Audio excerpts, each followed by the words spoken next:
Welcome to the Precision Podcast, where we inspire and encourage pediatric professionals like you. I'm your host, Holly Peretz, Pediatric Occupational Therapist and the founder of Precision CPD, your go-to platform for accredited and accessible professional development. Each episode, we'll dive into practical tips, expert insights, and uplifting stories to help you make a lasting impact in your work with children. Whether you're an OT, PT, or SLP, we're here to support your growth and success. Let's keep learning, growing, and making a difference together. Welcome to the Precision Podcast. Are you feeling a little burned out or maybe just stale and uninspired?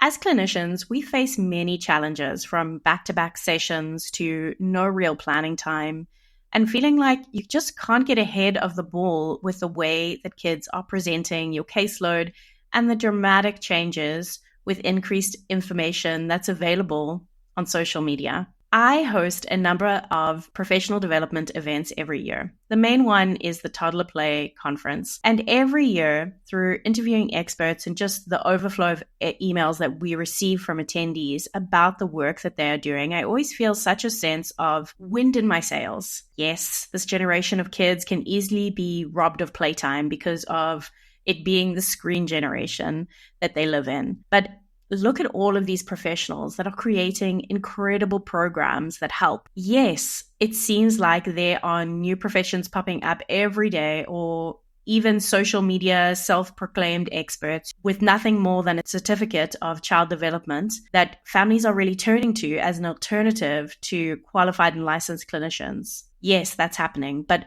on the other side, look at the innovative ways that so many clinicians are making therapy and our role and expertise accessible and understandable, and really promoting our professions. This podcast series is here to give you that wind behind your sails too. Whether you're just feeling disillusioned as your role as a clinician, or maybe you have been holding an idea for a while that you need just that confidence to put it into motion, or you're hoping to get ideas for new and innovative practices in the clinical world, this series is for you. Over 6 weeks, we are going to be sharing the stories of 7 incredible clinicians who are finding innovative ways to put their expertise into practice to promote play in their communities. From Gestalt language processing play groups to family play programs to getting play into schools, each of the programs and the clinicians that are sharing about them will teach you more about how to be a dynamic clinician and shed light on how truly impactful our professions are. Each of these interviews were done with people that were shortlisted for this year's Play Promoter Prize. The Play Promoter Prize is something that started this year. The theme of this year's Toddler Play Conference was Defenders of Play. And the basic idea was that with the rapid decrease in play, from recess being cut so short to increased emphasis on early education and extracurricular competitive activities,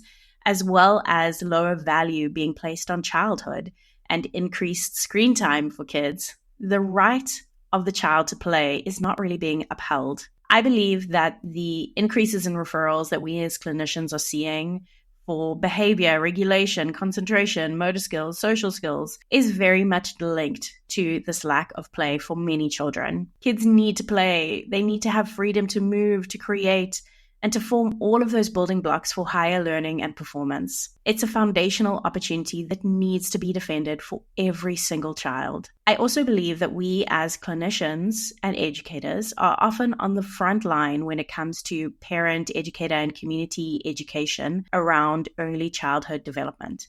Yes, for the kids and families that we work with, but also for the wider community. We all studied the Ottawa Charter in college and understand that our roles as clinicians stretches further than just treatment, but also to prevention and promotion of health. But how do we do that?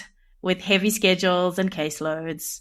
The expert speakers in the Toddler Play Conference, which is still available for purchase as a CEU accredited on-demand course, taught all about how to promote play in therapy in different contexts that we work in, like in preschool, in early intervention, in private practice, as well as how to promote play for some of the populations of kids that play often gets overlooked for example, our pre-verbal kids or autistic or ADHD. The Play Promoter Prize was a way to further encourage the audience that are also creating and running incredible initiatives that develop and promote play.